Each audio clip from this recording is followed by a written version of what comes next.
परम पूज्य अच्युत सर महाराज की जय।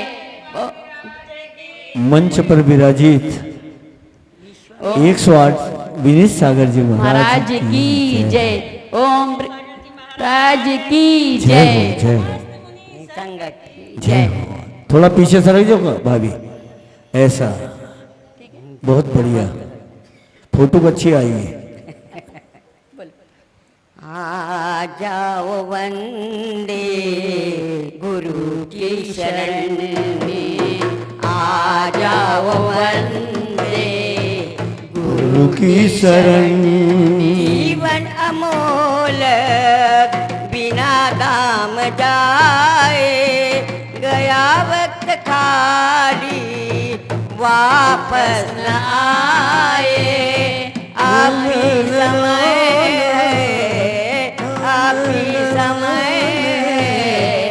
कर ले मनन, आ जाओ वंदे गुरु के शरण में, आ जाओ वंदे गुरु के शरण में। गुरु जी है ब्रह्मा गुरु विष्णु शंकर, गुरु जी है ब्रह्मा गुरु विष्णु शंकर। हृदय में भरा इनके करुणा का मंदर, कर दे तू जीवन, कर दे तू जीवन गुरु के अर्पण। आ जाओ वंदे गुरु के चरण में, आ जाओ वंदे गुरु के शरण में। गुरु के चरण रज मस्तक पधर ले, गुरु के चरण रज मस्तक पधर ले। निश्चय होंगे, निश्चय होंगे प्रभु के दर्शन। आ जाओ वंदे गुरु की शरण में, आ जाओ वंदे गुरु के शरण। जय बोलो 108 विनीत सागर गुरुदेव की जय हो। परम पूज्य विश्वनाथ सागर जी महाराज की जय जय। हो। समस्त मुनि संघ की जय। मेरे गुरुदेवा, मेरे गुरुदेवा, मेरे गुरुदेवा, मेरे गुरुदेवा, मेरे गुरुदेवा, मेरे गुरुदेवा। ज्योत से ज्योत जलाते चलो, ज्योत से ज्योत जलाते चलो, ज्ञान की गंगा बहाते चलो, ज्ञान की गंगा बहाते चलो। राह में आए जो दीन दुखी, राह में आए जो दीन दुखी, सबको गले से लगाते चलो, सबको गले से लगाते चलो। ज्योति से ज्योति जलाते चलो। ओ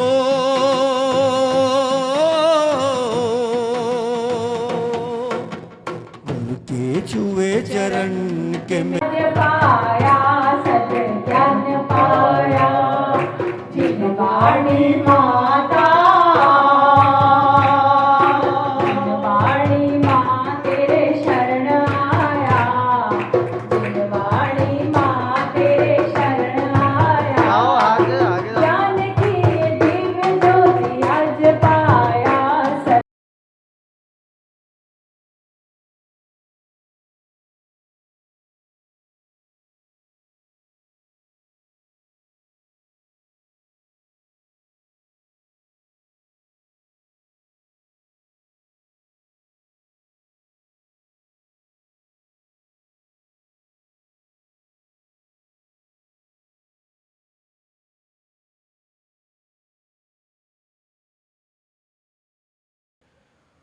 ॐ नमो अरिहन्ताणम्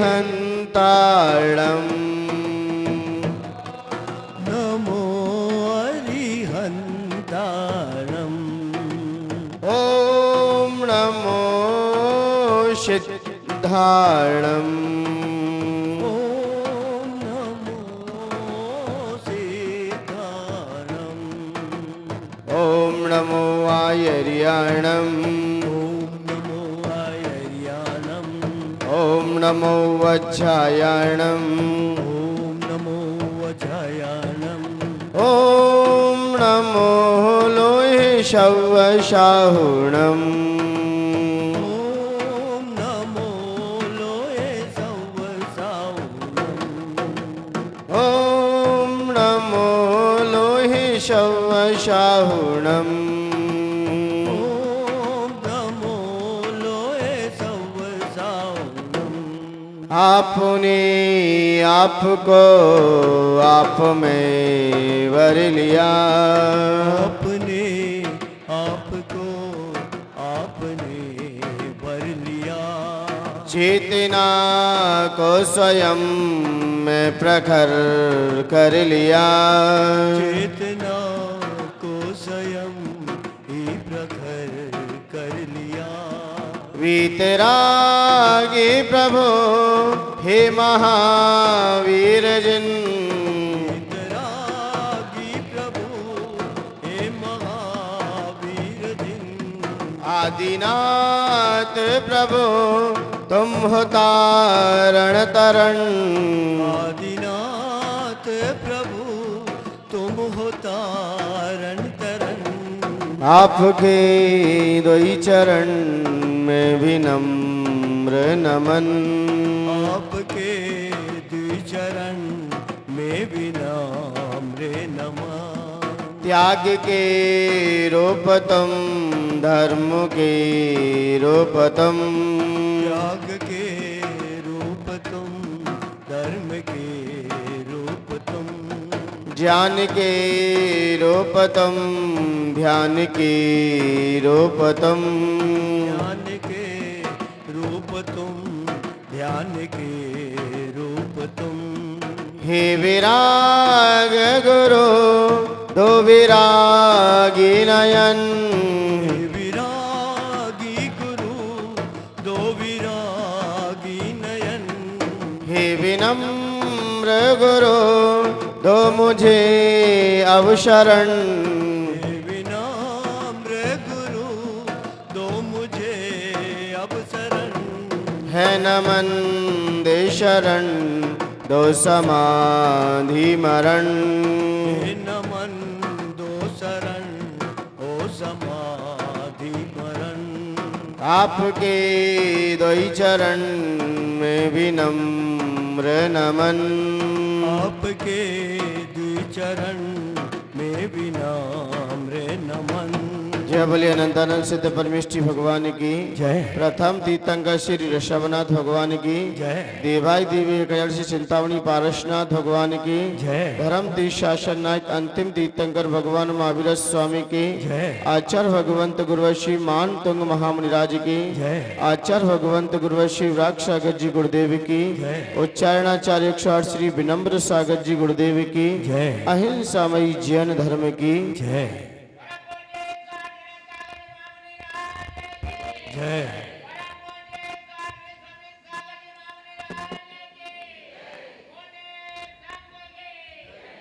भक्तामर प्रणत मौलिमणि प्रभाणा मुद्योतकं दलित पाप तमोवितानम्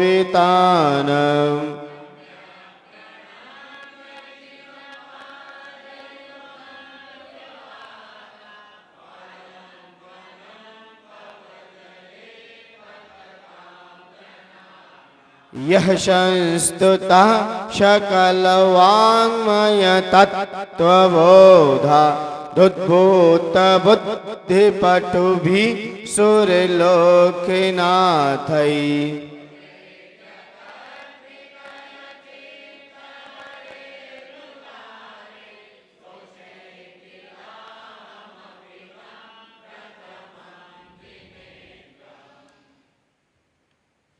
कौन सा था कल? आपाद कंठ मरु शंखल वेष्टितांग काडम्बी हन्निगट कोटि निगृष्टि जंगः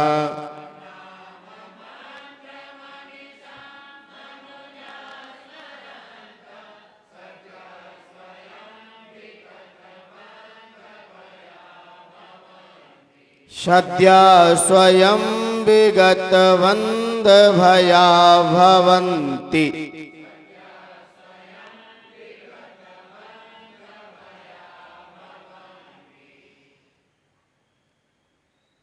वर्धमान स्वामी के शासन में विराजित और उनकी छत्र छाया में रहकर उनकी ही दिव्य देशना पूज्य आचार्य भगवंत मानतुंग महामराज के द्वारा हम सभी लोग यहाँ सुन रहे हैं। और वह मां स्तोत्र जो कि एक अपना भक्ति में एक अपना नया स्थान रखता है। भक्ति करते करते आचार्य भगवंत आज उन भयों का उपसंहार कर रहे हैं जो अभी तक अपन 8 भय की चर्चा करते हुए आए। 8 भयों के बारे में आचार्य भगवंतों ने हम सभी को संकेत किया, क्योंकि ये भय जीव को भयभीत करते ही रहते हैं। और ये संकेत ही मिल गया कि 8 प्रकार के भय हमारे 8 कर्मों का नाश करने का भी सूचक है। प्रत्येक भय एक एक कर्म की सत्ता को लिए हुए बैठा है।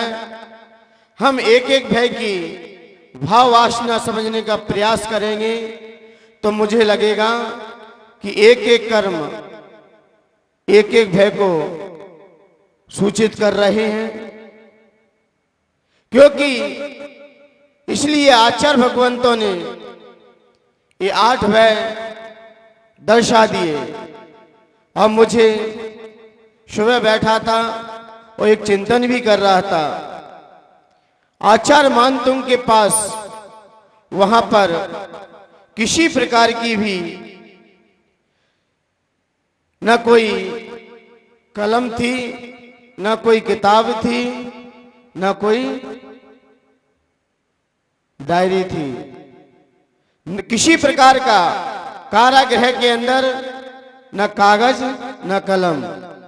लेकिन फिर भी आचार्य भगवंत ने अपनी उस भक्ति को वहां पर तो हृदय रूपी कागज पर विशुद्धि रूपी कलम से एक एक काव्य को अपने हृदय में जाके अंकित कर लिया, अपने हृदय में धारण कर लिया।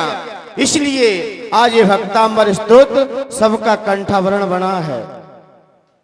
हर भक्त का जैन दर्शन में ऐसा कोई व्यक्ति नहीं है जो भक्तांबर स्तोत्र से परिचय ना हुआ हो। जैसे मंत्र में नमोकार महामंत्र जगत प्रसिद्ध है, नमोकार मंत्र पूरे ब्रह्मांड में विश्वविख्यात है। ऐसे स्तोत्रों में भक्तांबर स्तोत्र आज हर व्यक्ति के कंठाभरण बन के बैठ गया है। जैन दर्शन में आपने जन्म लिया है, कोई स्तोत्र याद हो या ना हो, लेकिन भक्तांबर स्तोत्र जरूर याद होना चाहिए। आपको कोई मंत्र याद हो या ना हो, लेकिन नमोकार मंत्र जरूर याद होना चाहिए। लोगों ने कहा क्या ये जैन मंत्र, ये नमोकार मंत्र या ये भक्तांबर स्तोत्र सिर्फ जैनियों के लिए ही है क्या? नहीं, ये जैनियों के लिए नहीं है। ये तो आप बताइए, ये जैनी लोग पढ़ेंगे तभी कर्मों की जंजीरें ढीली होंगी क्या? क्या तभी अपना मंत्र प्रभाव दिखाएगा क्या? अरे भक्तांबर स्तोत्र एक मां औषधि का काम है। किसका काम है? मां औषधि का काम है। अब औषधि औषधि किसके लिए लाभदायक होती हैं? जो शरीर से पीड़ित होते हैं। अब बीजेपी की वैक्सीन है, अब भले ही बीजेपी ने बनाई है तो बीजेपी वाली वैक्सीन लगाएंगे कि और कोई भी लगा सकता है? जो वैक्सीन आई थी अभी कोरोना की, ये किसने बनाई थी? अब इसको कौन सी पार्टी वाले लगाएंगे? कौन से लोग लगाएंगे? अरे जिसको जो बीमारी है उस पर नहीं लिखा है। ऐसे ही वक्तामर स्तोत्र है, भले ही आचार्य मानतुंग ने इसको लिखा है, लेकिन जो इसको पढ़ेगा उसके कर्मों का क्षय भी होगा और शरीर से भी स्वस्थ रहेगा और मन भी उसका प्रशस्त रहेगा। कोई भी फिर वक्तामर स्तोत्र पढ़े। 7वें छंद में आचार्य भगवंत ने लिखा, नहीं लिखा? क्या लिखा? शरीर भाज्यम पापम क्षणाक्षय मुपैत शरीर भाज्यम। शरीरधारी प्राणी इस स्तोत्र को पापम क्षणाक्षय मुपैत शरीर भाज्यम, जो शरीरधारी प्राणी इस वक्तामर स्तोत्र को पढ़ते हैं उनके अंदर लगे हुए पाप भी एक क्षण में क्षय को प्राप्त हो जाते हैं। शरीरधारी प्राणियों के पाप एक क्षण में क्षय को प्राप्त हो जाते हैं। अब शरीरधारी कौन है? सभी लिए, किसी व्यक्ति विशेष का नहीं है। इसलिए आचार्य भगवंतों ने आज ऐसा लग रहा है मुझे कि उपसंहार करते हुए अब आचार्य मानतुंग सोच रहे होंगे अभी तक तो मैं भगवान की भक्ति करते हुए आया, बहुत अच्छा लग रहा था। कहीं उपमा अलंकार लगाकर, कहीं अनुप्रेष आदि आदि अलंकारों के द्वारा हमने भगवान की भक्ति की और उनके गुणों का अनुवाद किया। अब आचार्य मानतुंग कारागृह से बाहर आ चुकी। अब वो उपसंहार लिखते हुए कह रहे हैं अब आगे मैं किसकी भक्ति करूंगा। जैसे गौतम स्वामी को, जब भगवान महावीर स्वामी को मोक्ष होने के बाद, तब गौतम स्वामी की आंखों में क्या थे? आंसू थे कि अभी तक तो हम भगवान की वाणी सुनते थे, अब तो उनको क्या हो गया है? अपने लक्ष्य को प्राप्त कर गए हैं। अब वो अपने लक्ष्य को प्राप्त कर गए हैं। ऐसे भरतेश के आंखों में आंसू थे। कब कब आंसू थे? आदिनाथ भगवान को मोक्ष नहीं, वो बाहर खड़े थे और उनकी आंखों में आंसू थे। सेवक ने पूछा कि हे भरतेश, आपके राज्य में क्या कमी है जो आज आपके आंखों में आंसू हैं? तो भरतेश बोले कि हे दूत, मैं इसलिए दुखी नहीं हूं कि मेरे राज्य में कमी है, मैं इसलिए दुखी हूं कि आज इन हाथों ने किसी सदपात्र को दान नहीं दे पाया। अब मैं अपने मुंह में कैसे डालूं? अब मैं अपने मुंह में कैसे डालूं? उन्हें अपने मुंह की चिंता नहीं थी, उन्हें अपने हाथों की शोभा थी कि मेरी हाथों की शोभा दान से होती है और अभी तक मैंने किसी को दान नहीं दे पाया। इसलिए भरतेश की आंखों में भी आंसू थे। वो सम्यक दृष्टि थे, इसलिए उनकी आंखों में आंसू थे। वो क्या थे? सम्यक दृष्टि थे, इसलिए उनकी आंखों में आंसू थे। गौतम स्वामी की आंखों में आंसू क्यों थे? क्योंकि मोक्षगामी थे। क्योंकि मोक्षगामी को ही धर्म की वाणी सुहाती है और मिथ्या दृष्टि को तो के उगे के लड़ जाए। धर्म श्रवण करेगा या तो ओंगता रहेगा, नींद आती रहेगी और विषय भोग भोगने की समय आ जाए तो आंखें पूरी फट जाएंगी। और धर्म के श्रवण हो रहा हो तो क्यों आ रही है? क्योंकि दर्शना वर्णी कर्म का तीव्र पाप कर्म का उदय है। एक व्यक्ति था, उसे मौसमी का जूस पिलाया गया, और जैसे ही मौसमी का जूस पिलाया गया तो वो तो बोला बहुत कैसा होता है, कड़वा होता है। कैसा होता है? कड़वा होता है, मुझे नहीं पीना। तो एक व्यक्ति ने कहा मौसमी का जूस तो बहुत मीठा होता है, मैंने पिया है, बहुत मीठा होता है। उस व्यक्ति को कड़वा क्यों लग रहा है? जब डॉक्टर आए तो डॉक्टर ने उसका जब चेक किया तो उसका बुखार 102 और 3 पे भग रहा था। अब बताओ, जिसको 103 और 102 मलेरिया बुखार चढ़ा हो, उसे कोई भी चीज खिला के देखो तो कैसी लगेगी? कैसी लगेगी डॉक्टर साहब? कोई भी चीज, मौसमी नहीं, कोई भी कैसी भी मिठास से चीज हो वो भी कैसी लगेगी? कड़वी लगेगी। और स्वस्थ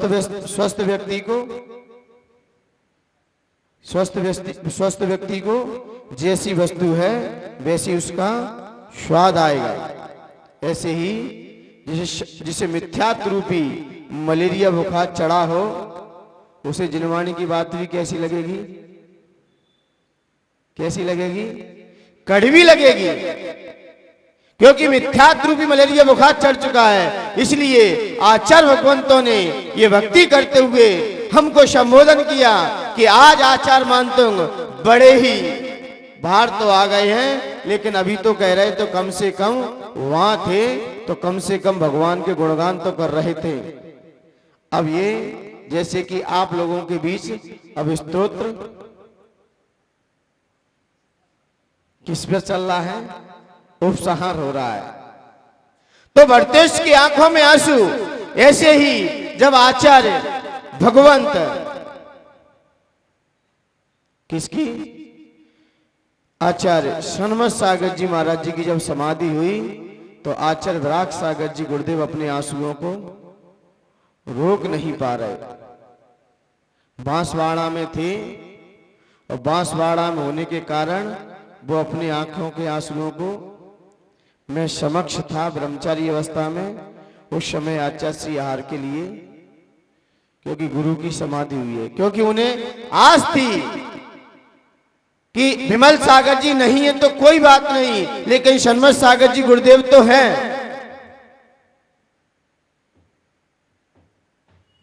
सन्मत सागर जी गुरुदेव तो हैं, उन्हें आस थी।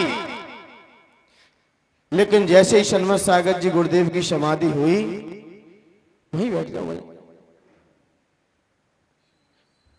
बाद में, जैसे ही उनकी समाधि हुई तो आचार्य विमल सागर जी गुरुदेव, आचार्य विराग सागर जी गुरुदेव आंसुओं को नहीं रोक पा रहे थे। बहुत रोका गया और उस समय आचार्य विमर सागर और आचार्य विनम्र सागर जी का आचार्य पदारोहण हो चुका था। वो एक दिन पहले ही बिहार कर गए थे और बिहार करे 10 किलोमीटर नहीं चल पाए, तब तक खबर आ गई कि सन्मत सागर जी गुरुदेव की समाधि हो गई है। तो उनको पुनः वापस आना पड़ा। क्यों? अब उनकी संवेदनाएं कौन समझे, क्या पीड़ा है, अब किसे कहें? क्योंकि उनके सामने लघु शिष्य हैं, अभी छोटे छोटे हैं, लेकिन ये शिष्य जो अभी आचार्य पद पे आसीन हुए हैं ये थोड़ा गंभीर भी हैं। तो ये सामने आचार्य भगवंत की पीड़ा को समझ लेंगे। संबोधन दिया, लेकिन आचार्य श्री के मुख से एक ही आवाज आ रही थी कि अभी तक तो मुझे विमल सागर जी नहीं थे, तो मुझे आचार्य सन्मत सागर जी से ही आस थी। उनसे ही अपनी वार्तालाप, उनसे ही प्रायश्चित आदि, उनसे ही हम अपनी दुखों की बात उनके पास तक पहुंचा देते थे। अब किसके समक्ष रखें? लेकिन उसी प्रकार जब आचार्य विराग सागर जी गुरुदेव की समाधि हुई तो आचार्य विशुद्ध सागर जी भी अपनी आंखों को नहीं रोक पा रहे थे, नहीं रोक पा रहे थे, क्योंकि आस थी कि गुरुदेव थे, भले ही गुरुदेव सरल स्वभावी थे, कुछ नहीं कहते थे, लेकिन फिर भी एक भय तो रहता ही था अंदर। वैसा भय नहीं रहता था, एक संयम के प्रति, एक अपनी बात रखने के प्रति। जब उनकी समाधि हुई तो हमारा भी विचार चेंज हो गया।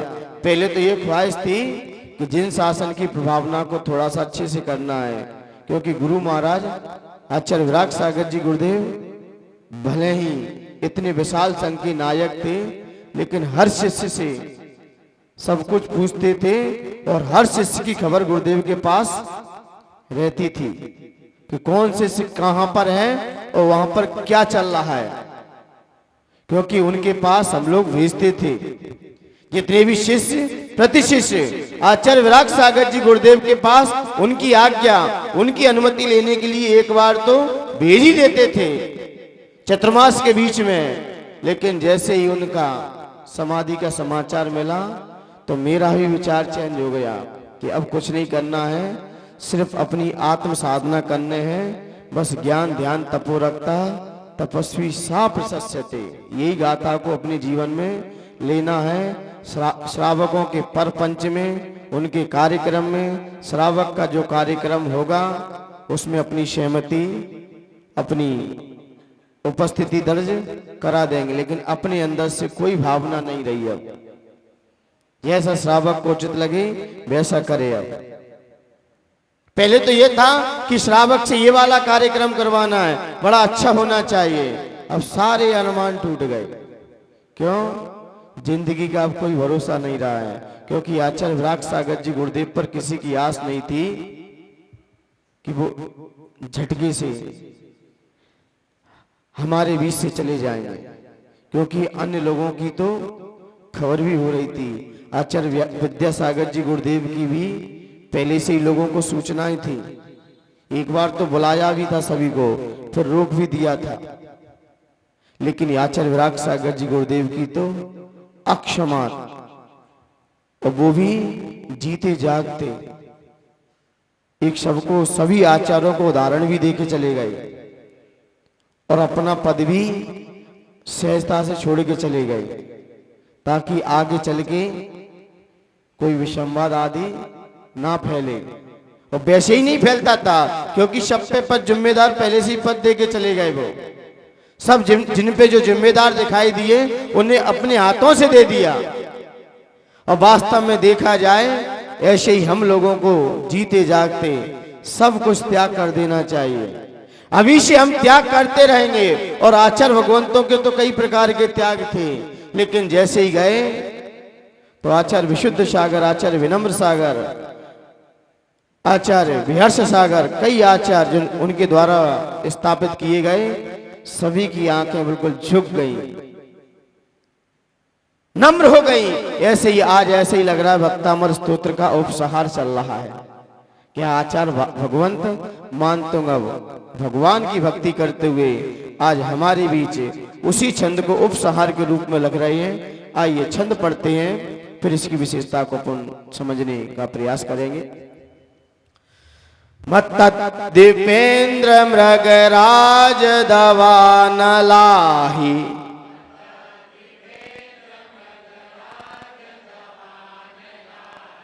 मत्तत् दीपेंद्र मृगराज दवान लाही,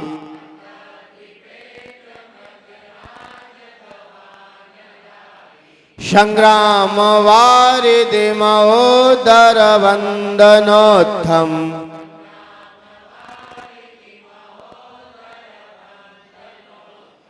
तस्याशुनाश मुपयाति वयं विएव,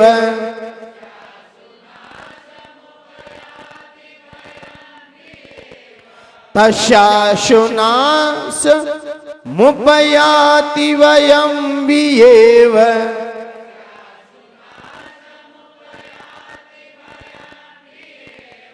तस्याशुनाश मुपयाति वयं विएव,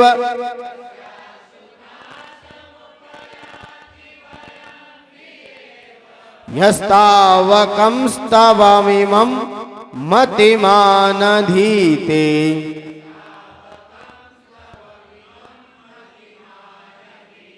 एक साथ बोलिए।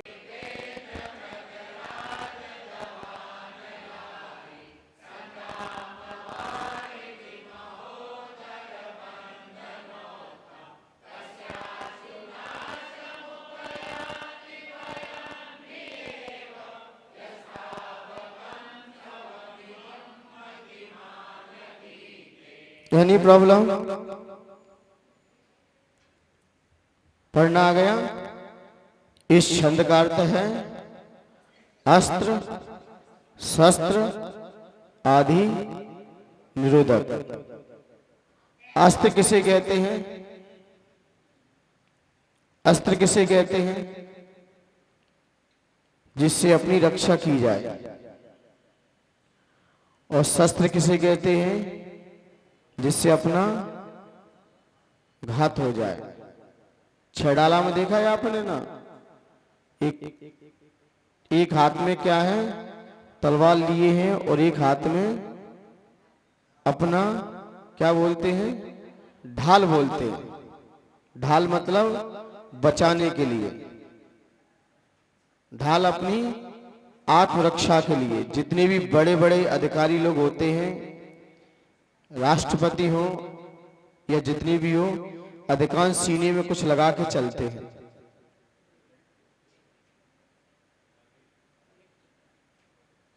अधिकांशतः जितने भी बड़े पद पे आसीन होते हैं या जिन्हें भय रहता है कि मुझे कोई, बस सीने को बचा के चलते। अधिकांशतः आप क्रिकेट खेलने वाले को भी देखना, वो भी सीने पे कुछ लगा लेता है। चेहरे पे तो हेलमेट लगेगा ही, लेकिन सीने पे भी वो क्या है? अस्त्र है। और शस्त्र किसे कहते हैं? जिससे घात होता है, वो क्या है? शस्त्र है। और वस्त्र क्या है?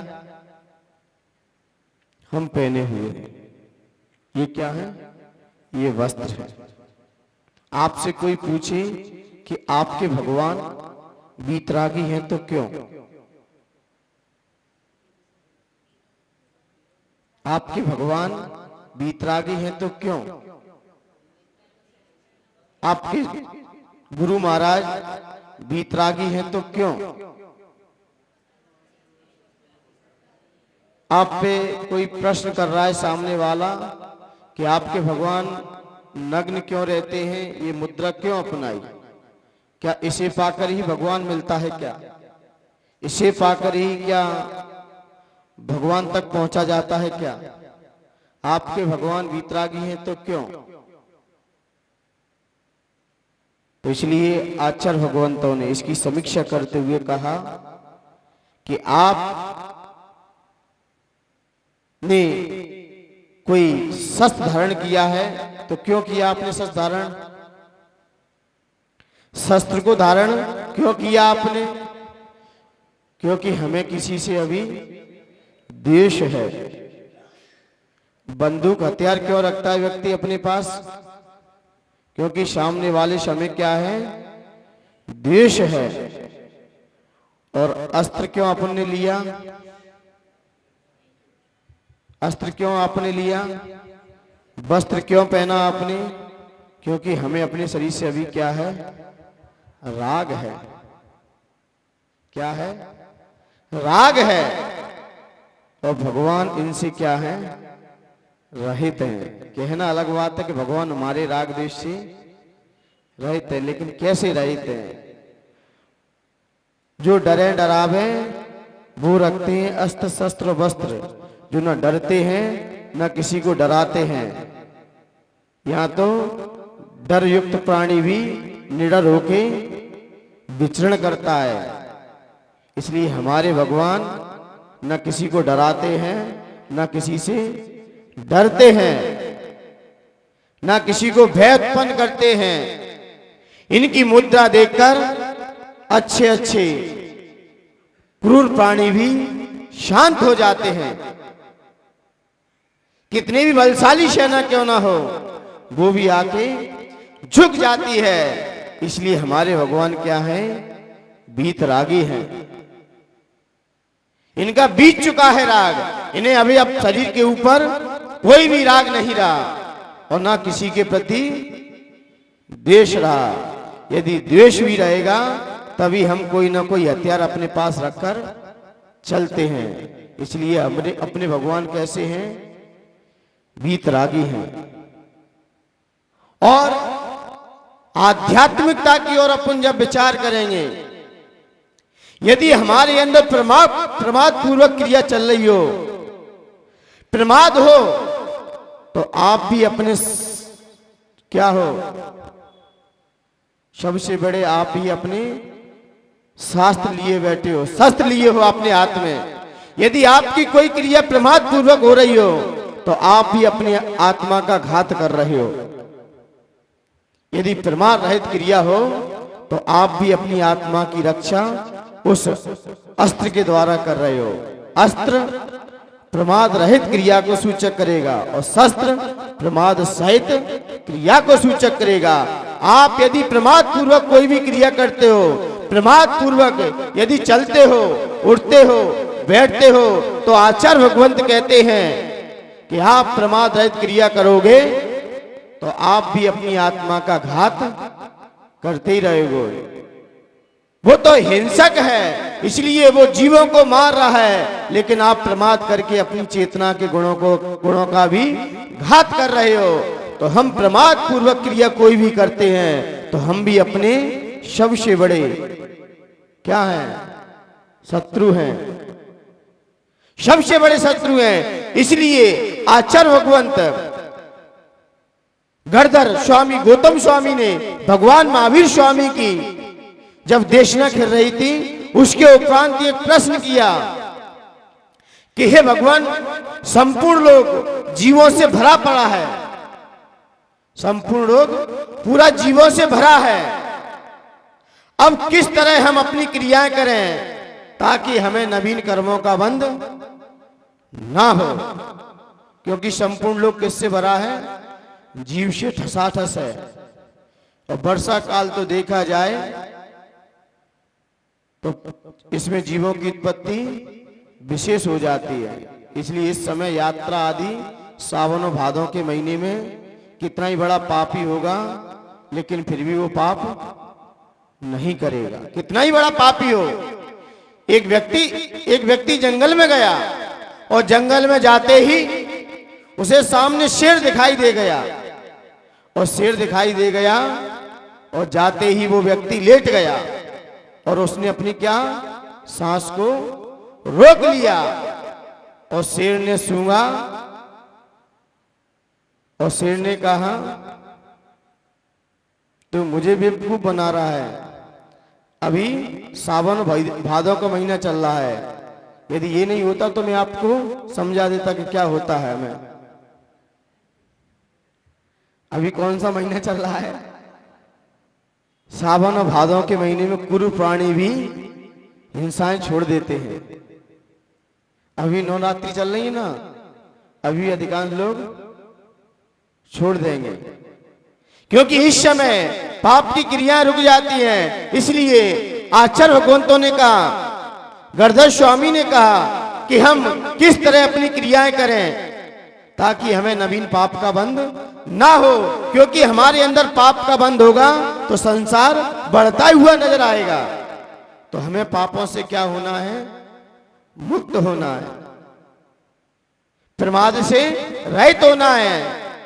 तब भगवान की देशना में खड़ा, कदम चरे कदम चिट्ठे कदम भासे कदम सहे कदम भुज्जई कदम भुज्जई भासे जदो पावई नवंदई। ये प्रश्न किया गया।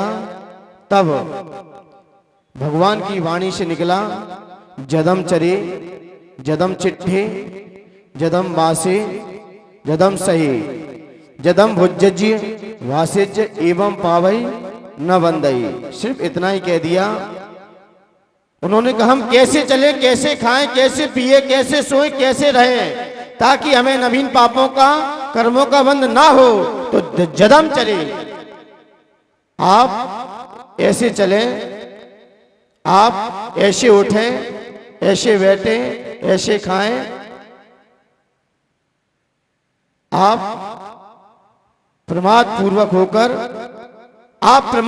होकर अपनी पाप की प्रक्रिया करें, यत्नाचार पूर्वक क्रिया करें। कोई भी क्रिया करें तो यत्नाचार पूर्वक करें, तो आपको नवीन पाप का बंध नहीं होगा। आप देखकर चलोगे, देखकर बैठोगे। अभी एक किसी ने मूवी दिखाई, एक व्यक्ति गया रात में ही और रात में 12 बजे आया और उसने लाइट चालू नहीं की और बिस्तर उसे ऐसे ही मिल गए और जाके लेट गया तो दोनों भाई थे और रात्रि में लेटे और उस समय उस बेड पर सांप भी चढ़ गया था। और जैसे ही वो सोने को हुए और ऐसे ही सांप ने उनको डस लिया। इसलिए कोई भी चीज करो तो पहले देखभाल लो, समझ लो, नहीं तो आपका घात भी हो सकता है। शस्त्र हमारे पास ही है, हम यत्नाचार पूर्वक क्रिया नहीं करेंगे तो शस्त्र हमारे पास ही है। इसलिए हमें कोई भी क्रिया करना है पहले समझ लो, सोच लो, विचार कर लो, उसके बाद कोई क्रिया करो। आपको खाना भी है, कोई चीज आपको मुंह में डालना है, पहले सोच लो ये कहां बनी, किसने बनाई, कैसे बनी, कब बनी, क्यों बनी। जब ऐसा हमारे अंदर विचार आएगा उसके बाद हम कोई काम करेंगे, कोई चीज खाएंगे तो कहीं पाप का बंध नहीं होगा, किसी प्रकार का पाप का बंध नहीं होगा। इसलिए आचार्य भगवंतों ने कहा है प्रमाद पूर्वक यदि क्रिया चलती है तो आप पाप के भागी हो, आप भी अपनी आत्मा के सबसे बड़े शस्त्र हो।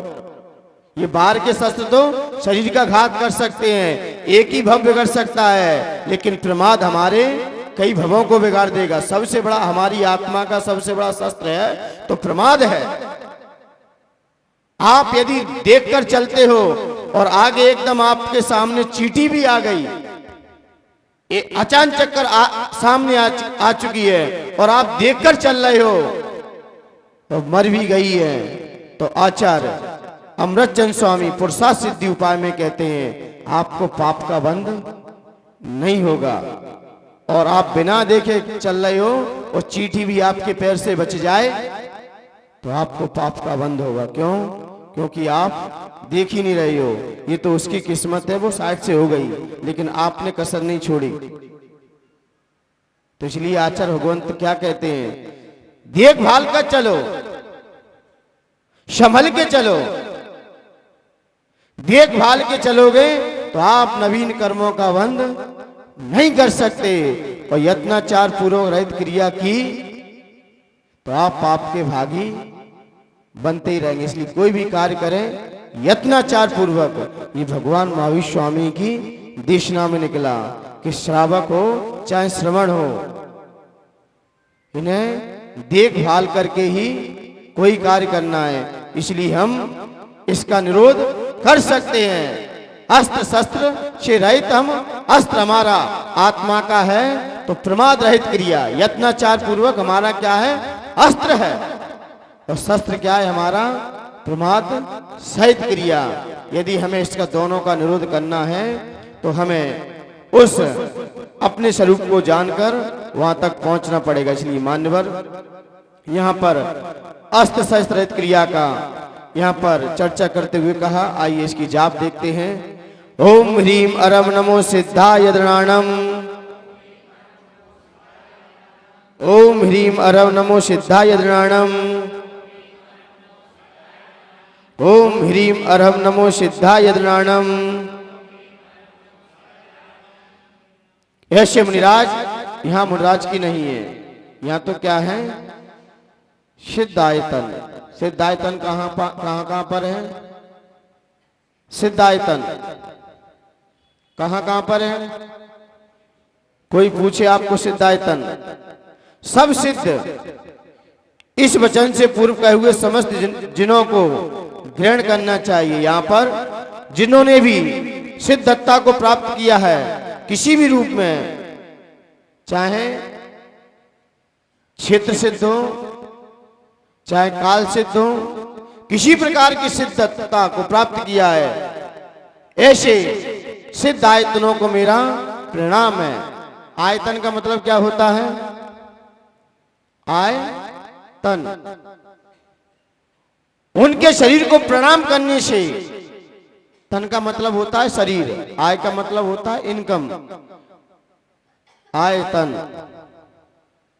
गुणायतन, जहां से गुणों का, जिस शरीर से गुण हो और गुण होंगे तो हम प्रणाम करेंगे तो हमारी आय बढ़ेगी।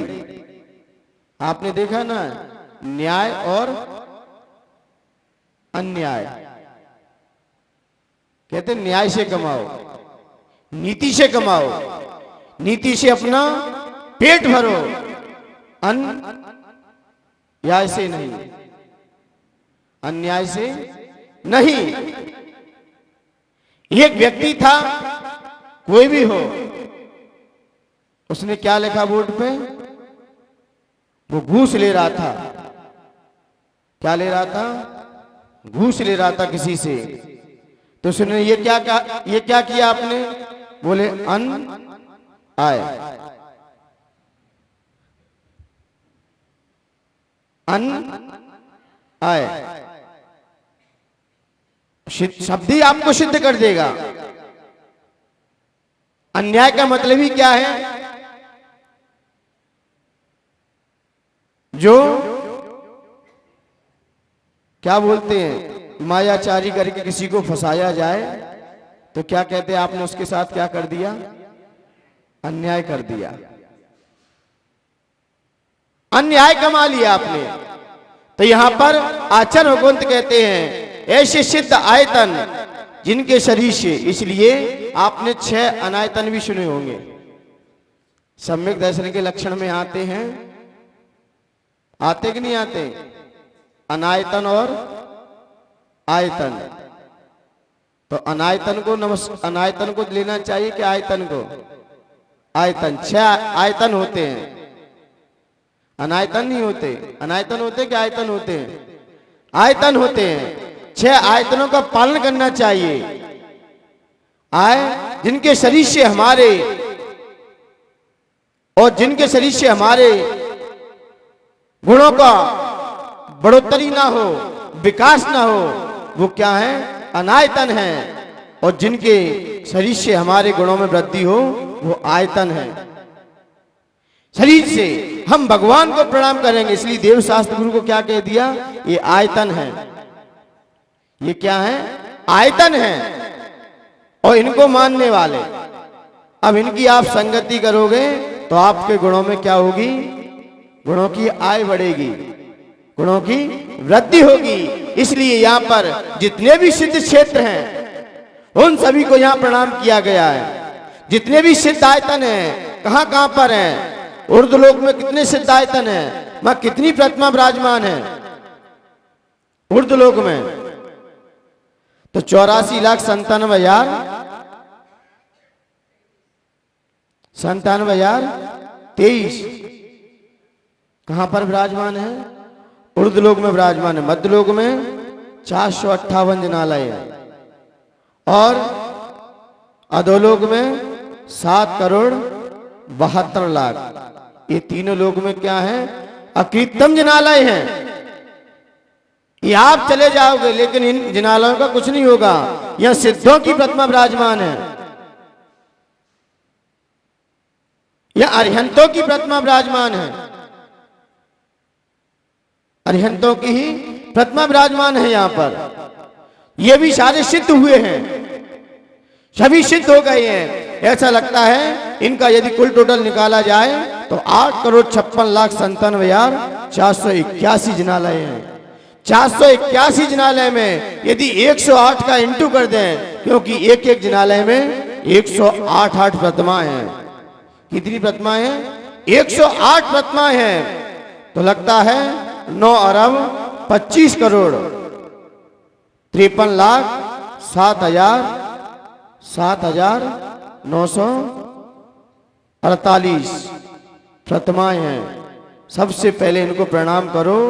हमारे क्या होगी गुणों में आयतन होगी, हमारे गुणों की वृद्धि होगी।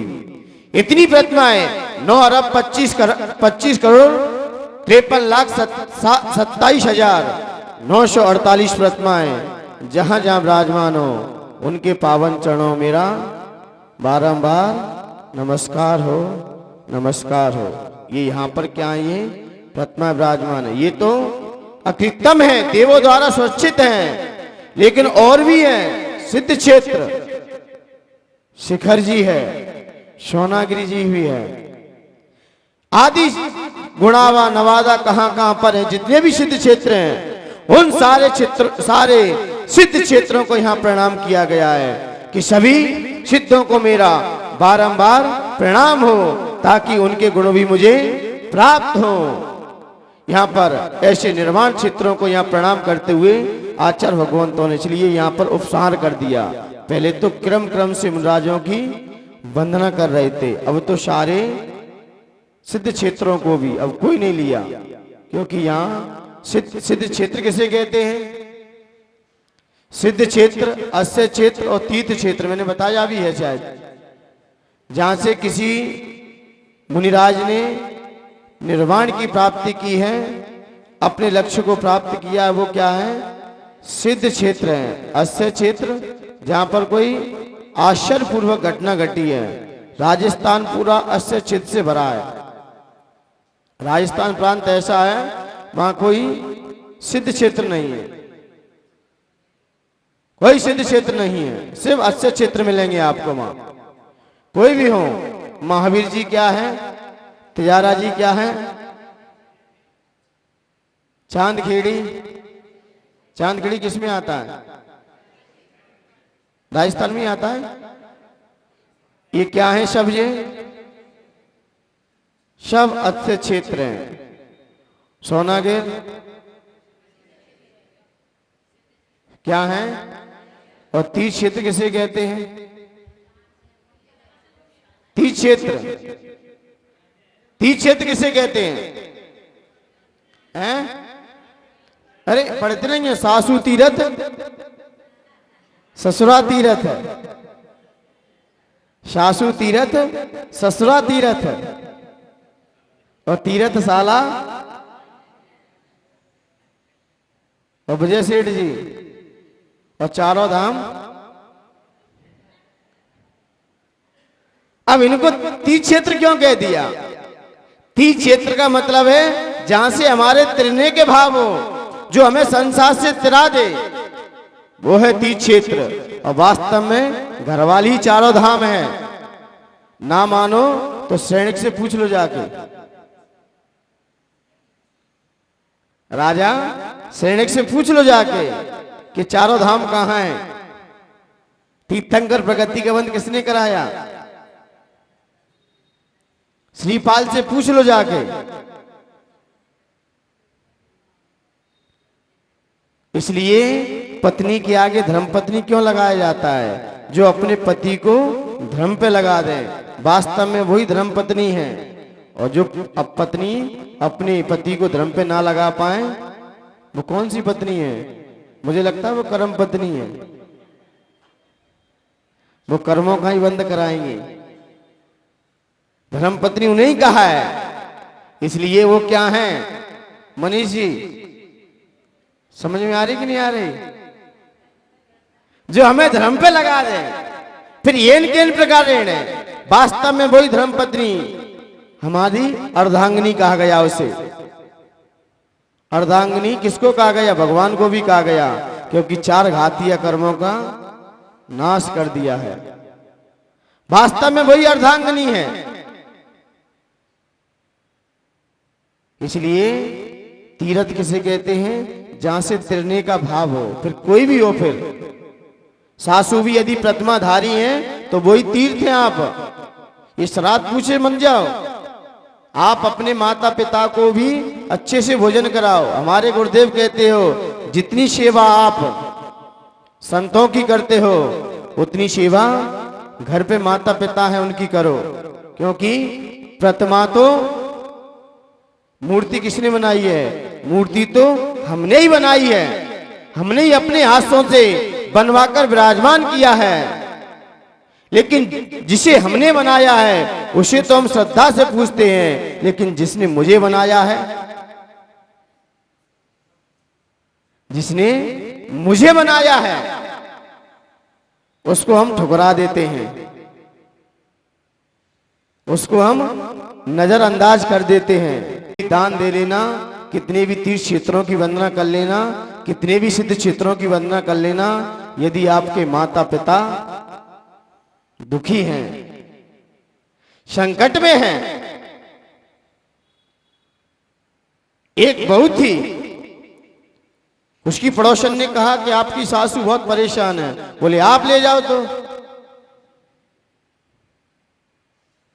बोले ठीक है, लेकिन जैसे उसका देहांत हुआ, अब वो श्राद्ध होते ना, श्राद्ध क्या होते हैं, अब उसके लिए थाली निकाली जा रही है अलग से। बोले ये थाली किसकी है? बोले घर के पुरखों की है। बोले जिंदा थे तब? बोले अब क्यों पूछ रहे हैं? बोले इसलिए निकाल रहे हैं ये आके परेशान ना करें मुझे, इसलिए हम उनकी पहले ही थाली निकाल देते हैं।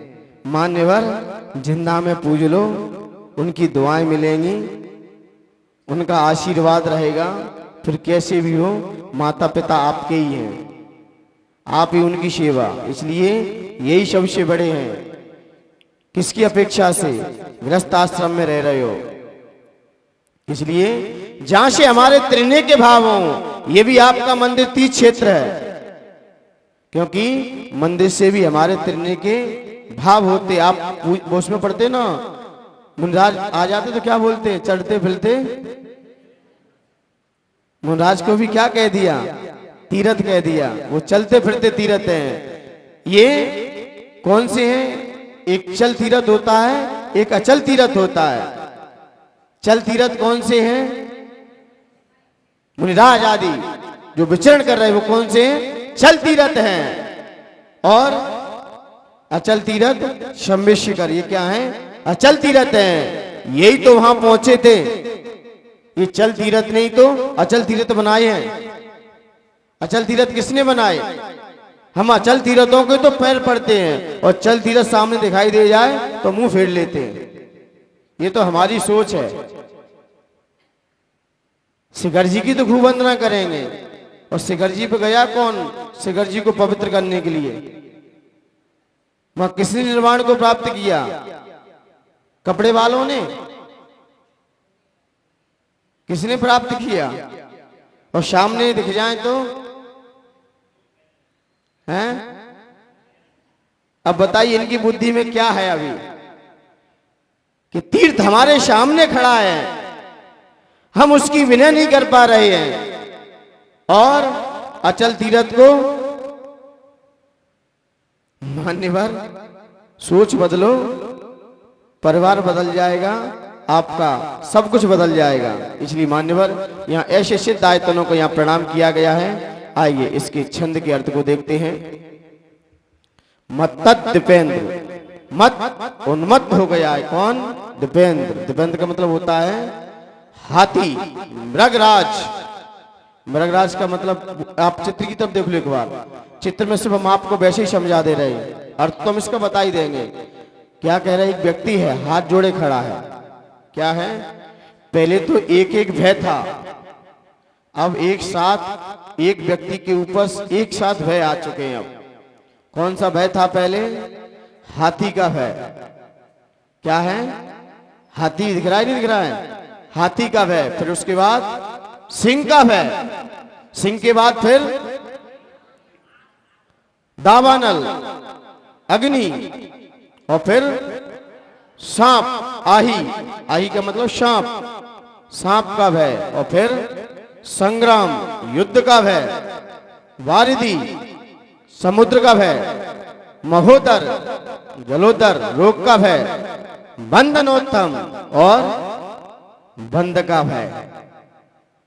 ये सारे आठों भय एक साथ दर्शा दिए, लेकिन आचार्य मानतुम कह रहे हैं तस्या सुनासी, तस उनके अश्रु शीघ्र ही नाश उपयाति भयम भी वे, उपयाति यानी कि शीघ्र ही क्या हो जाते हैं, भग जाते हैं, शीघ्र ही नाश को प्राप्त हो जाते हैं। ये सारे आठों भय क्या हो जाते हैं, भयभीत हो जाते हैं। किसके कारण, यह जो तावकम आपका, आपके एवं इस स्तोत्रम, इस स्तोत्र को, इस स्तवन को मतिमा नदी थे, यानी कि बुद्धिमान, बुद्धिमान भक्त जो इस स्तोत्र को पढ़ता है या आपका स्तवन करता है, उसके सामने सारे भय भी भयभीत नजर हो जाते हैं, भय को प्राप्त हो जाते हैं। जो भक्त बड़े श्रद्धा से, बड़े भक्ति भाव से इस स्तवन को पढ़ता है, लेकिन कैसा लिया यहां पर, ज्ञानवान नहीं का, यहां पर मतिमान का मतलब है बुद्धिमान। जितने भी पागल लोग होते हैं ना, वो दिमाग से भले ही वैसे पागल दिखाई दें, लेकिन बहुत बुद्धिमान होते हैं वे, बहुत बुद्धिमान होते हैं। आपको लगते हैं जो पागल हैं। मैंने कहा ना, भक्ति कर सकता है कोई दीवाना या फिर पागल। तो आचार्य मान तुम क्या हो रहे हैं, एकदम पागलपन छा चुका है, उसमें ही लगे हैं। कोई लोग कहते हैं ना, ज्यादा कोई पूजा पाठ करे, स्वाध्याय करे, लोग क्या कहते, तो क्या हो गया है, क्या हो गया है, पागल हो गया है। दिन भर उससे शास्त्री शास्त्र दिखाई देते हैं, दिमाग पूरा उसमें ही लगाए रखता है। लेकिन यहाँ ज्ञानवान की चर्चा नहीं की। ज्ञानवान तो बड़ी होशियारी दिखाएगा अपनी, ज्ञानवान को, मतिमान, विवेकवान को यहाँ रखा है, बुद्धिमान को रखा है, क्योंकि बुद्धिमान ही भगवान की भक्ति कर सकता है, क्योंकि उसमें भी बुद्धि चाहिए। आपने देखा ना, पागल लोग, तुम पैसे दे देना, उनसे तुम लेके देख लो, एक ना दे तुम्हें, और मतलब के पागल हैं वे, एक गुण ज्यादा होता है उनमें, जो तुम्हें दिखने में लगते हैं, वो तुम्हें, आपको ही बेच खाएंगे वे। राजेश भैया अपने यहाँ के भले ही कैसे भी हो, लेकिन माइंडेड बहुत है वो, ऑल इंडिया की यात्रा कर लेगा पूरी, हैं? हाँ, बहुत माइंडेड है। मेरे साथ रहा है ना पूरे चतुर्मास में, मैं जानता हूं कैसा है वो। ऐसा कोई संत नहीं है जो उसको ना जाने, भले वो संत को भूल जाए, लेकिन संत उसको नहीं भूल सकते। बहुत माइंडेड है, पूरी ऑल इंडिया की यात्रा कर लेगा, आपकी ताकत है भी कर ले। एक व्यक्ति था, बोले कहां जा रहे हो, बोले राम की भूमि अयोध्या के दर्शन करने।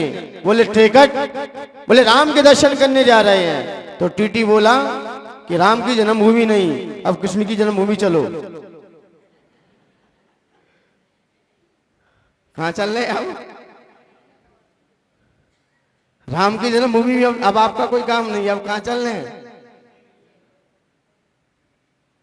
और वो कृष्ण की जन्मभूमि कभी नहीं जाएगा, वो जहां गया है वही पहुंचेगा। तो यहाँ पर विवेकवान, मतिमान, बुद्धिमान की यहाँ चर्चा की गई है। बुद्धिमान व्यक्ति ही बहुत अपना कार्य आराम से कर ले जाएगा, इसलिए बुद्धि होना बहुत जरूरी है। तो यहाँ पर आचार्य भगवंत कह रहे हैं कि ऐसा भयंकर युद्ध है जिसमें सारे संग्राम छिड़ चुका है। आपको अर्थ मत्तद्यपेंद्र क्या कह रहे हैं यहाँ पर, यहां से ले लो, या जो मतिमान, मतिमान जो बुद्धिमान, तावकम आपके एवं इस स्तव स्तोत्र को अधीते पढ़ता है, तस् उसका मत्तद्यपेंद्र मान से भरा हुआ हाथी, मृगराज और सिंह, दावानल, अग्नि और आही यानी सांप, संग्राम, युद्ध, वारिधि, समुद्र महोदर जलोदर बंधनोत्तम, बेड़ियों से बंधे हुए ऐसा उत्पन्न हो चुका है, ऐसा भय अंदर उत्पन्न हो चुका है। लेकिन वह भयम भी ये वो डर से वो डर से ही आंसू शीघ्र ही नाश को प्राप्त कर लेता है। जो आपका बुद्धिमान भक्त होता है ऐसे वैसे भी भयभीत नहीं होता। भय उसके सामने भयभीत नजर आते हैं, सारे भय ही उसके सामने भयभीत नजर आते हैं। जो भक्त आपको सच्चे गुणों से गाते हैं या आपकी स्तुति पढ़ते हैं या आपके गुणगान गाते हैं, उनके सारे भय आदि शीघ्र ही नष्ट हो जाते हैं। तो यहाँ पर आचार्य भगवंतों ने आज ये चर्चा करते हुए बताया कि हाथी हमारे जीवन में यदि देखा जाए तो हाथी किसका प्रतीक है? मान का प्रतीक है। अब देखिए इसमें आध्यात्मिकता दर्शानी है, क्योंकि 8 ही भय होते हैं और कर्म भी कितने होते हैं? 8 ही होते हैं। और सम्यक तो का गुण जब भी आएगा तो आपके अंदर 8 लक्षण पहले दिखाई दे जाएंगे। कोई भी काम करो, द्रव्य भी कितनी होती हैं? 8 ही होती हैं। पूजन में कितनी द्रव्य चढ़ाते हो? 8 ही भय होती हैं। आपको जन्म का भी भय लगा रहता है, संसार का भी भय अभी, लेकिन इसको सिद्ध हम बाद में करेंगे। ये जल के बाद चंदन का, ये भी इसमें भी 8 भय दर्शाए जाएंगे। कैसे कैसे निकाले जाएंगे, ये विषय कब का है? पूजन शिविर का, उसका भी इंतजार करो, अभी आ रहा है वो भी समय पर। जैसे भक्तामर आ चुका ऐसी पूजन आएगी, वो भी 8 द्रव्य है। तो यहाँ पर 8 कर्मों का संकेत करते हुए कहा कि वो हाथी किसका? मान का सूचक है। और मान हमारे ज्ञान को रोकता है। मानी व्यक्ति हमारे ज्ञान को मिथ्यात्व में परिवर्तन कर देता है। मिथ्यात्व इतना खतरनाक नहीं है जितना मान खतरनाक है। मान जाते ही आपका जितना भी मिथ्या रूप ज्ञान कैसा हो जाता है। गौतम स्वामी किसके दर्शन किए? सबसे पहले समुद्र में जाते ही मान स्तंभ को देखा, सारा ज्ञान किस में चला गया? सम्यक्त में आ गया। मान कसाए जाते ही कहते ना, मान जाओ मेरी बात, मान जाओ मान जाओ। नहीं मानते। मानी व्यक्ति बात कहां मानता है? मानता है क्या? वो मान जाए तो फिर सज्जन नहीं कहा जाएगा। एक मनीष भैया जैसी दिमाग वाले व्यक्ति आए, बोले महाराज जी एक बात है, बोले हाथी को हम गोद में नहीं रख सकते। बोले कि बिल्कुल अच्छी बात है। और चींटी को नहला नहीं सकते, चींटी को नहला नहीं सकते और हाथी को गोद में नहीं रख सकते। और पत्नी से अपनी बात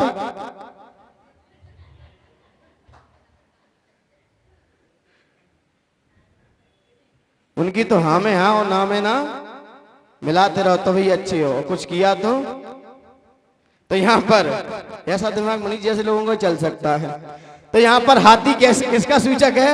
मान का सूचक है। तो मान हमारे ज्ञान को रोकता है। तो ये ज्ञान अवर्णी कर्म का द्योतक है। हाथी किसका है? ज्ञानावरणी कर्म।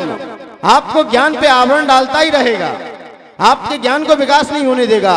मानी व्यक्ति ज्ञान होने के बाद भी उसके चेहरे पे क्या आ जाती है? अज्ञान की परछ छा जाती है। जब मान किसी के सर पे चढ़ता है तो आंखों में वासना की लहर दौड़ जाती है और सीने पे जाके क्रोध हावी हो जाता है। सीने पे क्रोध बैठ जाता है और हृदय पे सीने पे क्रोध बैठता है, आंखों में वासना छा जाती है और दिमाग पर उसके क्या विषय भोग मंडाने लगते हैं। जब किसी के दिमाग में यदि मान आ जाता है सब कुछ भूल जाता है। फिर इतना भी आपने ज्ञान किया हो सब डैमेज हो जाएगा। रावण कितना विद्वान था लेकिन एक मान नहीं तो मार दिया उसे, एक मान के कारण। तो इसलिए मान हमारे ज्ञान पर आवरण डालता है। दूसरी बात आता है सिंह, क्रोध का सूचक है, क्रूर है। क्रोध का सूचक होते ही ये हमारे किस पर करेगा? ये हमको आगे चल के दर्शन नहीं होने देगा, क्योंकि ये सिंह क्रोध का सूचक था। लेकिन क्रोध आपने देखा होगा गेट पर क्या बने रहते हैं? शेर खड़ा रहता है, ये पहरेदार। तो पहरेदार का काम क्या है? आपको आगे नहीं आने देगा। क्रोधी व्यक्ति सामने खड़ा हो तो व्यक्ति रास्ता काट जाते हैं, रास्ता ही बदल देते हैं कि इस रास्ते से नहीं जाना है। क्यों? यहां पर कौन रहता है?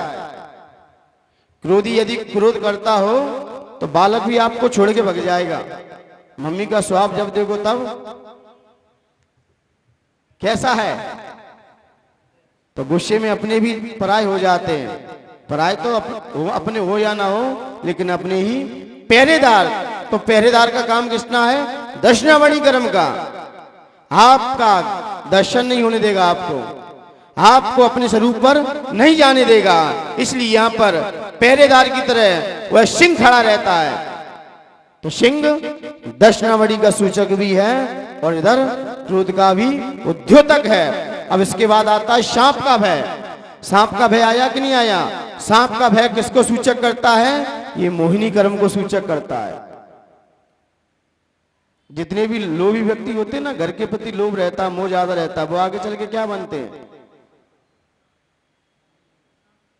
जितने भी ज्यादा, इसलिए मोही नहीं होना चाहिए व्यक्ति को, निर्मोही रहो, सबको सबके साथ रहो और सबके साथ से रहते भी रहने का प्रयास करो। इसलिए यहाँ पर मोहिनी कर्म का काम क्या है? ये पांचों इंद्रिय रूपी फल हुए फैलाई हुई बैठ रहती हैं। वही व्यक्ति पांचों इंद्रियों के विषयों के प्रति लंपट रहता है, पांचों इंद्रियों के भोग भोगता रहता है। और आपने कई प्रकार के सांप देखे ना, दो तरफ मुंह रहता है, पीछे भी रहता है और आगे भी रहता है। और दर्शनावणी मोहिनी कर्म का क्या है?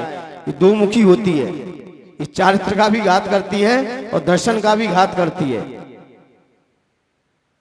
अनंतानबंदी के साथ क्या है मनीष भैया? दो मुखी कह दिया इसे, क्योंकि किसका? चारित्र का भी घात करेगी और सम्यक्त का भी घात करेगी। ऐसे सांप क्या होता है? दो मुखी होता है, देखा होगा। इसलिए यहां पर आचार्य भगवंतों ने उस सांप के बारे में यहां पर चर्चा करते मोहिनी कर्म को रखा। संग्राम, युद्ध का भय हमारे नाम कर्म का है। ये नाम मेरा है, मेरा नाम नहीं आया पत्रिका में, नाम कर्म आ गया उदय में। मेरा नाम होना चाहिए। क्या होना चाहिए? मेरा नाम होना चाहिए। मेरा जाति ये है और मेरा देश ये है। मेरा के चक्कर में ये नामकर्म तैयार हो जाता है। सबके साथ रहो, ये मेरापन छोड़ो। जब तक आपके अंदर मेरापन लगा रहेगा तब तक नामकर्म आपका पीछा करता रहेगा, क्योंकि आकृति बनाता ही रहेगा। इसलिए मेरा नाम है तो नामकर्म ही मेरा को सूचित कर रहा है। तो ये संग्राम कराता है, ये युद्ध छिड़वा देता है। किसी ने आपका नाम नहीं दिया तो क्या छिड़ जाता है? फिर क्या होता है? पंकज भैया किसी के व्हाट्सएप पे फोटो ना खींच पाए, किसी का ना डाल पाए, कहां है पंकज जी? भग गए? कोई बात नहीं। किसी का नाम कहीं चूक भी जाए तो क्या हो जाता है? फिर नाम के प्रति ही सारे युद्ध छिड़ जाते। तो युद्ध नाम का सूचक था, संग्राम नाम कर्म का द्योतक था। अब आ रहा है गोत्र कर्म, दावानल, अग्नि, ईर्ष्या रूपी अग्नि हमारे अंदर जलेगी तो गोत्र कर्म। जैसे ही हमसे कोई सज्जन बड़ा होता है ना, व्यक्ति नेक पैसे में बड़ा हो जाए तो हमसे थोड़ा ऊपर चला गया है, अब ऊपर चला गया है मुझसे, अब आप उसके प्रति क्या रखोगे? ईर्ष्या भाव रखोगे तो अंदर ही अंदर जलते रहोगे और नीच गोत्र का कर्म बंद करते रहोगे। तो अग्नि किसका सूचक है? गोत्र कर्म का। क्योंकि आपसे जो ऊंचा है आप उसके प्रति ईर्ष्या भाव रख रहे हो तो नीच गोत्र का बंद होगा। जो गरीब है, जो नीच मतलब आपसे पैसे में धन दौलत में गरीब है, आप उसके प्रति क्षमता भाव रखोगे तो उच्च गोत्र का बंद हो जाएगा। सबसे बड़ा गरीब कौन है? गरीब कौन है? न जिसके पास कटोरा है, न भीख मांगने के लिए कटोरा है, न तन पे कोई कपड़ा है। कौन है गरीब? अब उस पर आप क्या दिखाओ? दया भाव दिखाओ। आप दया भाव दिखाओगे नहीं, सेवक का भाव दिखाओ कि देखिए इनकी भी तो एक जिंदगी है, मेरे पास तो खाने के लिए 2 वक्त की रोटी भी तो है, इन पर देखो कुछ नहीं है, चलो इन्हें कुछ दे के आए। जब ऐसा भाव आएगा तो आपको उच्च गोत्र का बंध भी हो जाएगा। और आप उनसे कोई पैसे में बड़ा हुआ, उससे ईर्ष्या भाव रखा, ये ठंडी अग्नि है और एक गर्म अग्नि है। ये अग्नि गोत्र का सूचक है, गोत्र कर्म का बंध कराएगी। तो यहाँ पर गोत्र कर्म को, दावानल को गोत्र कर्म रख दिया। कारागृह आचार मानता हूं किसमें है? किसमें है? कारागृह में है, बंधन में है। किसमें है? बंधन में है। और बंधन किसका काम है? कारागृह का सूचक क्या है? आयु कर्म है। जब तक आयु कर्म रहेगा तब तक आपको संसार में भ्रमण करना ही होगा। किसी भी आयु हो, चाहे नरक आयु हो, चाहे त्रियंच आयु हो, चाहे मनुष्य आयु हो, चाहे देव आयु हो, कोई भी आयु आपके पीछे दौड़ रही है, तब तक आपको संसार में घूमना ही पड़ेगा। इसलिए देखा जाए, यदि मैं चिंतन कर रहा था, ये 2 ही चीजें हैं जो जीव को ज्यादा घुमा रही हैं। एक असाता वेदनी कर्म का उदय और दूसरा आयु कर्म। ये है सबसे बड़े राजा। ये मोहिनी कर्म को पुट यही देता है, असाता वेदनी। साता साता के कारण मोहिनी कर्म घूमता है पीछे। भले ही सबसे ज्यादा तरफ मोहिनी कर्म को मिलता है, लेकिन मोहिनी कर्म साता साता के साथ काम करता है बैठकर, इसको लेता है अपने साथ। जैसे अपने देखे ना, क्या नाम है इनका, क्या नाम है, कैलाश चंद जी। भले ही काम ये करते हैं, लेकिन विजय सेठ को अपने साथ में रख लेते हैं, अपने साथ में रह के काम करते हैं। और बंटी भैया तो समर्थन करते रहते हैं, है ना। बिल्कुल, मैं देखता रहता हूँ, सारे कर्मों का भी चिंतन करता हूँ और यहाँ के लोगों को भी देखता रहता हूँ कि कौन कैसा कार्य कर रहे हैं। सब अपने अपने काम में मस्त हैं। चिंतक वाला व्यक्ति होगा, निकाल लेगा विषय। तो ये क्या है? आयु कर्म क्या है? बंधन है। जब तक आपको बंधे बेड़ियों में डाल दिया, तभी आयु कर्म आपके, ये बंधन कारागृह का सूचक है। आयु कर्म जैसे इच्छा होते ही जीव अपने लक्ष्य को प्राप्त कर लेगा। वेदनी कर्म जलोदर, पीड़ा होती शरीर में, कौन से कर्म का उदय है? आप किसी बीमार दुखी व्यक्ति के पास जाते कि नहीं जाते? अब वो कहता है, प्रश्न किसमें होते हैं सारे? सुख में होते हैं कि दुख में होते हैं? सारे प्रश्नवाचक चिन्ह कहां लगते हैं बंटी भैया? प्रश्नवाचक चिन्ह अब ज्यादा लगाते हैं। प्रश्नवाचक चिन्ह कहां लगते हैं सबसे ज्यादा? सबसे ज्यादा प्रश्नवाचक चिन्ह लगते हैं दुख में। आप किसी के पास गए और आपने कहा आपका स्वास्थ्य कैसा है? बोलेगा भी ठीक नहीं है। बोले क्या बात है? तो कई प्रश्न करता रहेगा। आपके पास कोई व्यक्ति आया और विजय सेठ से पूछा आप कैसे हो? बोले अच्छा हूं। अब कोई नहीं कह सकता क्यों अच्छे हो, क्योंकि सारे प्रश्नवाचक चिन्ह कहां लगते हैं? दुख में लगते हैं। सुख में प्रश्नवाचक चिन्ह हट जाता है। सुख में कोई प्रश्नवाचक चिन्ह नहीं है। इसलिए अशाता में सारे प्रश्नवाचक चिन्ह खड़े हैं। तो अशाता वेदनी कर्म, ये जलोदर है। जलोदर रोग आया है, कोई भी रोग आया है, कोई ना कोई अशाता वेदनी कर्म का उदय। भूख भी क्यों ना लगती हो जीव को, कौन से कर्म का उदय है? अशाता वेदनी कर्म के उदय के कारण जीव को भूख लगती है। और अंतराय भंडारी, ये हमारे पृथ्वी माँ ने पूछा, पृथ्वी माँ से पूछा कि आपके, जो आपके जमीन में जितने भी रत्न थे वो किसने चुरा लिए? कौन है आपका चोरी करने वाला सबसे बड़ा चोर? पन्ना की धरती में पूछा गया। पन्ना की धरती में सबसे ज्यादा हीरे निकलते भी हैं। तो किस धरती मां से पूछा कि आपके हीरे को किसने चुराया है?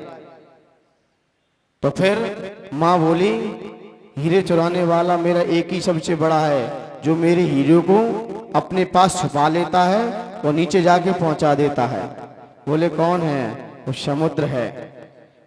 मेरे सारे रत्नों को चुरा लेता है, ढांक लेता है, अपनी ओर ले जाता है। इसलिए जितने आप समुद्र में डूबोगे, कहते हैं जितनी आप समुद्र में डूबोगे उतनी रत्नों को निकाल के आओगे।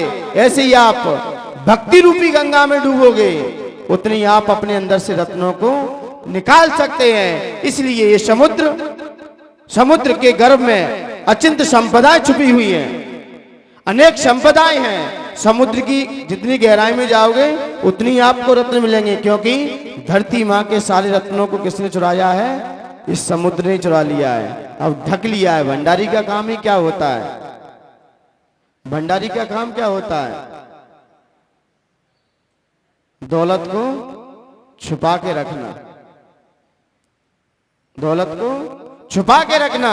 तो ये अंतराय कर्म, ये समुद्र का भय अंतराय कर्म को सूचित करके चला गया। इसलिए आचार्य मानतुंग ने आठी भय को दर्शा दिया, क्योंकि आठी भय में आठों कर्म अपने समाहित हैं। यही जीव के संसार में घुमा रहे हैं। इन्हीं से जब हम इन भय से मुक्त होंगे, आगे चल के हम भव से भी मुक्त हो सकते हैं। पहले अपने अंदर से आठ भय निकालने का प्रयास कीजिए, आठ कर्मों को समझने का प्रयास कीजिए। आठ कर्म आपने समझ लिए और आठ कर्म को आपको और अच्छे से समझना है तो पूजन शिविर का इंतजार कर लो। आठ ही द्रव्य क्यों चढ़ाए जाते हैं? ये आपकी पूजन ही आठ कर्मों के नष्ट करने में सहायक बैठेगी। अब वो कैसे बैठेगी? ये तो भक्तामर के माध्यम से भक्ति के रूप में बता दिया। ये तो हमने थ्योरी से आपको समझा दिया। और पूजन शिविर में तो प्रैक्टिकल चलेगा। प्रैक्टिकल के नंबर ज्यादा होते हैं कि थ्योरी के ज्यादा होते हैं? बंटी भैया, नगर सेठ, किसके ज्यादा होते हैं? थ्योरी के पैसा ज्यादा होते, थ्योरी के पेपर देने जाते हैं ना, तो प्रैक्टिकल में नंबर ज्यादा मिलते हैं कि लिखाई में? प्रैक्टिकल। पूजन शिविर क्या है? आपके आठ कर्मों का प्रैक्टिकल होके दिखाएगा, सामने आपको होता हुआ भी नजर आएगा। वो हमें इसलिए पूजन को आचार्य भगवंतों ने कहा है, पूजन श्रावक के लिए समय सार है। आपको आठ ही द्रव्य और आठ कर्मों का नाश कैसे हो? जल के बाद चंदन क्यों? कौन सा कर्म इसमें द्योतक है? ये क्या कर्म को संकेत देके जाएगा? इस समय हमारी कर्म प्रगतियां कैसे रुकेंगी? उस समय जल चढ़ाते समय क्या भाव रखते हैं हम? वो भाव दशा भी आपको सामने रख दी जाएगी। इस समय आपके जो भाव होंगे तब कहीं आप चंदन के फल को ले सकते हो, नहीं तो एक थाली की द्रव्य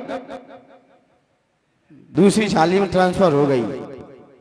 हमने किस समय चढ़ाते समय क्या भाव नहीं रख पाया, वो भाव वासना भी आपको दर्शा दी जाएगी। वहां तो प्रैक्टिकल चलेगा पूरा, वहां प्रवचन भी तो साथ में रहेगा लेकिन प्रैक्टिकल ज्यादा होगा। इसलिए आज आचार्य भगवंतों ने ये आठे भय को हमारे सामने दर्शाते हुए कहा कि भगवान ये आठ भय हमारे अंदर से जैसे निकलते हैं, इस दुनिया में जितने भी रोग आदि सभी प्रकार के जो भय थे वो आपकी भक्ति करने से, आपका स्तमन करने से, आपको सच्चे जैसे जो भक्त पढ़ता है वो इन आठ भयों से भी क्या हो जाता है?